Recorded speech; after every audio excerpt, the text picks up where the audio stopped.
And how's it going, guys? Josh Olufemii here, live from LA, and welcome to Creative Week with Nick Khoo here on the Josh Olufemii channel. Creative Week is a time when we step in every day for an entire week with one of my good friends that's usually way more talented than myself, and where we get to discuss and dive into some incredibly awesome topics. So who is my bro Nick Khoo, and what can you expect out of this week? I've known Nick's work for close to 10 years. He's one of the most talented VFX artists that I know, and he currently lives in Sydney, Australia. He's worked with so many big brands and artists, and this week he is committed to one VFX tutorial every single day, which is crazy. Today, Nick's gonna be showing you a really cool VFX compositing trick that's gonna be making a toy and turning it into a giant that's taken over an entire city. But first, of course, we're gonna talk about Envato Elements. If you're watching this video, you're probably a video editor, and Envato Elements is a video editor's dream.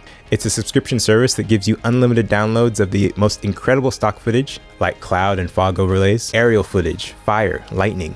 They also have incredible VFX packs, Premiere and After Effects templates, sound effects, royalty-free music, and literally anything you could ever want as a video editor. Just by clicking the link below, you will automatically get a free first month. You'll see that coupon for the free first month at the very end after you've finished signing up. And that's it. I use Elements literally in some regard every day. So I've got 2 tickets, one for me and one for you, and we're gonna take a flight way down to Sydney, Australia. Nick, the floor is yours. Thanks, Josh. What a good looking man he is. In this tube, we're going to look at creating this giant robot effect using a couple of clean plates I filmed on my iPhone, and also some photos I took of my Gundam today filming on my balcony.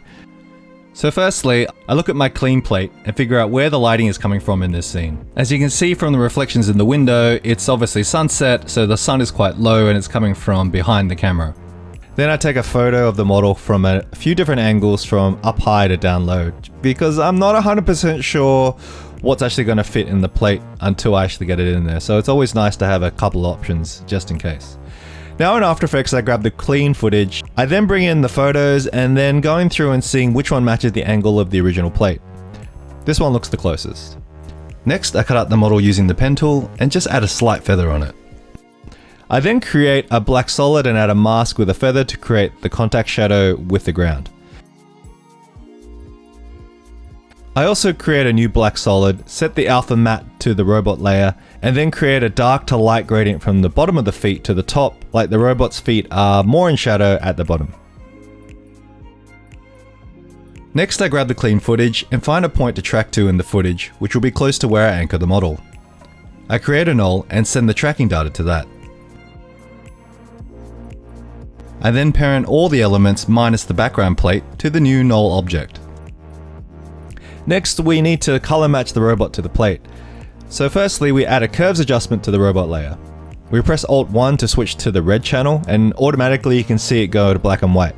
And we adjust the red channel of the curves until the black and white image of the robot looks like it sits nicely with the background. That looks alright. Now let's press Alt-2 to bring up the green channel and do the same to the green curves. Press Alt-3 to bring up the blue channel and do the same to the blue curves. Press Alt-3 to get back to the RGB channel, and like magic, the plate looks like it matches the background. Pretty cool, huh? Now let's add a 50mm camera and turn the 3D on all the elements we've created so far. We'll add a little movement to the camera by parenting the camera to a null, and we'll add a wiggle expression on the null to make it feel like the camera has a little bit of a handheld vibe to it. We'll also add in animation to the zoom property of the camera to make it feel like the person is trying to get a wider shot of the Gundam in the frame.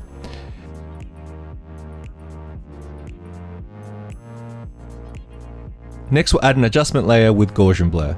We'll put in a few keyframes to make the camera feel like it's trying to autofocus on such a big object.